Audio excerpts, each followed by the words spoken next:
నిజంగా అంటే అనంత శ్రీరామ్ మరి ఎందుకు అట్లా మాట్లాడారు కానీ ఇప్పుడు మామూలుగా ఆయన కూడా రాసే పాటలు కూడా అన్నీ కూడా అన్నీ కూడా మామూలుగా సెక్స్ సాహిత్యాలే ఉంటాయి అన్ని అన్ని కూడా. అవునా? అధర్మమే కదా నాన్న. ఇప్పుడు ఆ. ఇప్పుడు నేను అంటే చెప్పొచ్చని నేను భావిస్తున్నాను. చెప్పండి, ఏం అసలు ప్రాబ్లం? స్త్రీ యొక్క గొప్పతనమే తెలియదు, ఉమ్, అటువంటి వీళ్ళు ఇన్ని మాటలు మాట్లాడతారు. ఉమ్, తల్లి నెత్తిన పెట్టుకుని చూస్తుంది, జాగ్రత్తగా వినండి, నెత్తిన పెట్టుకుని చూస్తుంది, అవునా? ఉమ్. కళ్ళల్లో పెట్టుకుని కాపాడుకుంటుంది, అవునా?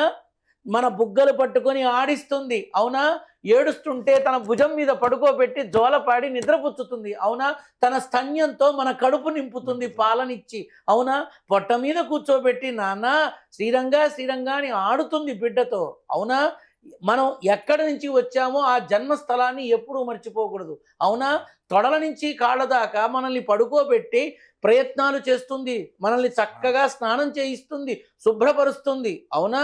ఒక వయసు వచ్చిన తర్వాత ఆ పాదాలకే మనం నమస్కారం చేసి ఆశీర్వచనం తీసుకుంటాం. అది నాన్న స్త్రీ అంటే, అది నాన్న స్త్రీ అంటే.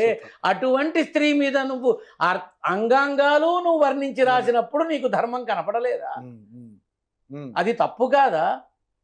అటువంటి స్త్రీ గురించి కథలు తీస్తున్నప్పుడు ఆ సినిమాలకే నువ్వు పాటలు రాసావు కదా, ఆ సినిమాల్లో నీకు ఆ ధర్మం కనపడలేదా? ఎలా మాట్లాడుతావు నాన్న? కల్కి సినిమా నేను చూసా, నాకు అసలు ఏమీ అర్థం కాల. నాకు అర్థం కాల. మిగతా వాళ్ళ సంగతి ఏవో, నాకు అసలు ఏం అర్థం కాల. ఒక్కటి అర్థమైంది, అదేదో 2 రెక్కలు వేసుకున్న ఒక కారు ఊరూరు తిరిగిందని మాత్రం అర్థమైంది.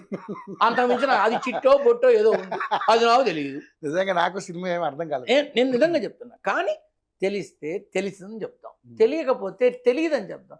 ఎందుకు నాన్న అక్కర్లేని ఈ వివాదాలలో మనం కొని తెచ్చుకోవడం? అంటే నేమ్ కోసమా, లేదు అందరూ చూస్తారనా? ఎంతవరకు ధర్మం? ఇప్పుడు నేను చెప్పిన విషయాల్లో కర్ణుడి గురించి కావాలంటే ఘనా పండితులు ఉన్నారు, గొప్ప గొప్ప వాళ్ళు ఉన్నారు, ఎంతో మంది ఉన్నారు సొసైటీలో. వెళ్ళి అడుగు, కర్ణుడు చెడ్డవాడైతే సినిమాలు ఎందుకు వచ్చాయి? మరి కర్ణుడి మీదే ఎందుకు? మహానుభావుడు నందమూరి తారక రామారావు కర్ణుడి యొక్క విధానాన్ని బయట ప్రపంచానికి తెలియపరిచాడు. కర్ణుడు తన భార్యతో, సుయోధనుడి భార్యతో చదరంగం ఆడుతున్నప్పుడు అకస్మాత్తుగా సుయోధనుడు వస్తాడు.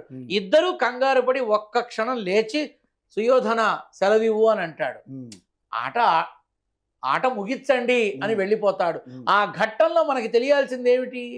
తన భార్య మీద ఉన్నటువంటి అపారమైన నమ్మకం సుయోధనుని యొక్క మనసులో చూడాలి.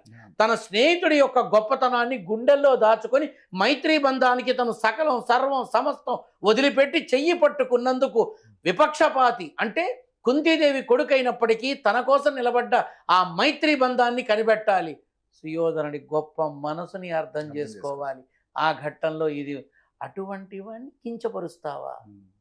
ఎంతవరకు ధర్మం? చాలా తేడా.